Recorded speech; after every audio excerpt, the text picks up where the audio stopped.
اعوذ باللہ من الشیطان الرجیم بسم اللہ الرحمن الرحیم۔ السلام علیکم ورحمۃ اللہ وبرکاتہ۔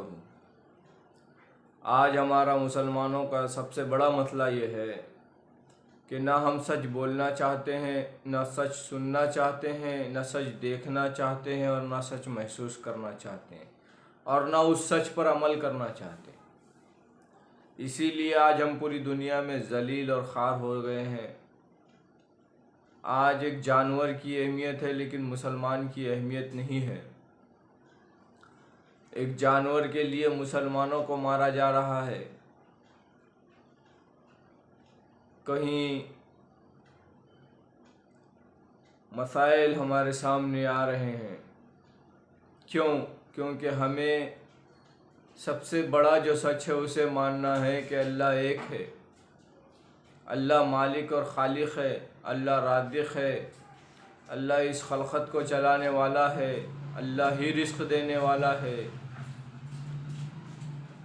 اور دوسری چیز، مسلمانوں کا جو مسئلہ ہے کہ مسلمان ایجوکیشن کو ترجیح دیتا ہے، ایجوکیشن کو بڑھاوا دیتا ہے کہ ہمیں ایجوکیشن حاصل کرنا چاہیے، ہمیں تعلیم حاصل کرنا چاہیے۔ تو میرے بھائیوں دیکھیے، اگر ہم ایجوکیشن حاصل کرتے ہیں، تعلیم حاصل کرتے ہیں، تو ایجوکیشن اور تعلیم حاصل کرنے کے بعد ہم حکومت کے غلام بن جاتے ہیں، کیونکہ ایجوکیشن حاصل کرنے کے بعد ہم نوکری کی تلاش میں جاتے ہیں، اور آج جو ملک کے اندر حکومت ہے وہی ہمیں نوکری دیتی ہے، ہم اس کے غلام بن جاتے ہیں۔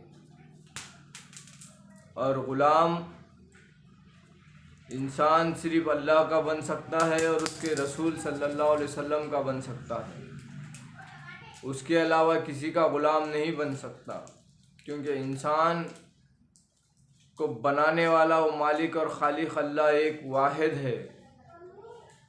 اور آج ہمارا حساب یہ ہے کہ ہم اللہ اکبر تو کہتے ہیں، اللہ کو بڑا تو مانتے ہیں، زبان سے بولتے ہیں، لیکن جب ہم سے کوئی چیز بڑی نظر آتی ہے ہم اسے بڑا مانتے ہیں۔ ہم سے جو طاقتور چیز نظر آتی ہے ہم اسے بڑا مانتے ہیں۔ جیسے آج حکومت طاقت میں ہے تو ہم حکومت کو بڑا مان رہے ہیں، پولیس ڈپارٹمنٹ طاقت میں ہے تو پولیس ڈپارٹمنٹ کو بڑا مان رہے ہیں، کوئی آدمی پیسے میں بڑا ہے تو ہم اسے بڑا مان رہے ہیں۔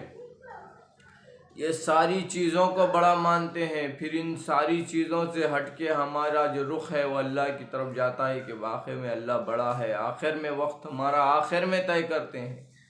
جب ہم پر کوئی مصیبت آتی ہے تو ہم ڈاکٹر کن جاتے ہیں، پیسے پر توجہ دیتے ہیں، ہر چیز پر۔ جب ختم ہو جاتی ہیں ان چیزوں سے امیدیں تو ہم کہتے ہیں اللہ ہے، جبکہ ہمیں پہلے کہنا چاہیے اللہ ہے۔ ہمارے اوپر مصیبت آتی ہے تو اللہ ہے، اللہ ہی کرنے والا ہے۔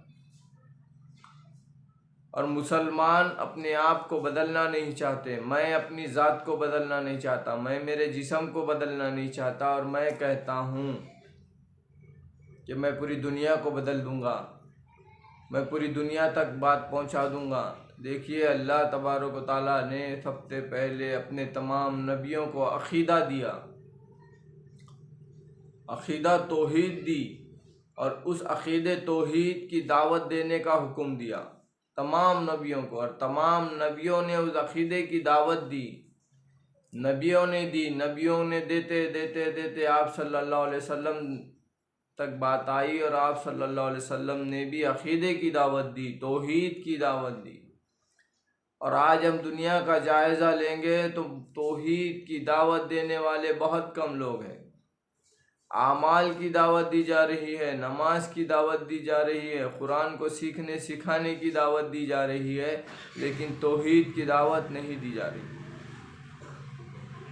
توحید یہ ہے کہ اللہ ایک ہے، اللہ نے جو کیا، جو مقدر میں لکھ دیا وہی ہو کر رہے گا، اچھی بری تقدیر۔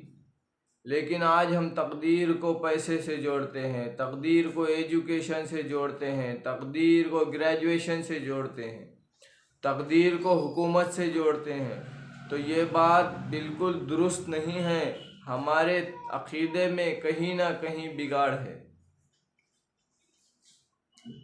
کیونکہ ہمیں تقدیر کو اللہ سے جوڑنا ہے کہ ہماری تقدیر اچھی اور بری دونوں اللہ کی طرف سے ہے۔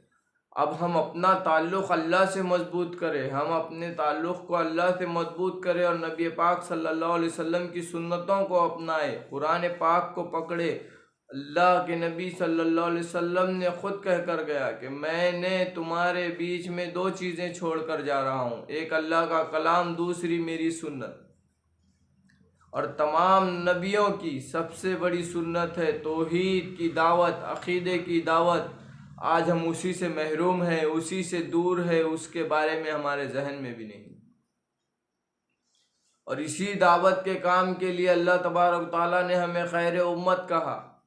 ہم خیر امت کے جو زمرے میں آتے ہیں اسی وجہ سے آتے ہیں کہ امر بالمعروف نہی منکر کرتے ہیں۔ لیکن آج پوری دنیا کے اندر امر بالمعروف تو ہو رہا ہے، نیکی کا تو حکم دیا جا رہا ہے، لیکن یہ منکر نہیں ہو رہا ہے، برائی سے روکنے والی باتیں کہیں نظر نہیں آ رہی۔ ایک آدمی نماز پڑھتا ہے، برائی کرتا ہے، جھوٹ بولتا ہے، غیبت کرتا ہے۔ اسی لیے ہمیں دونوں پہلو پر محنت کرنے کی ضرورت ہے، اپنے آپ میں جھانکنے کی ضرورت ہے۔ اللہ تعالی ہمیں اس پر جمنے کی اور اس کے اوپر محنت کرنے کی توفیق نصیب فرمائے۔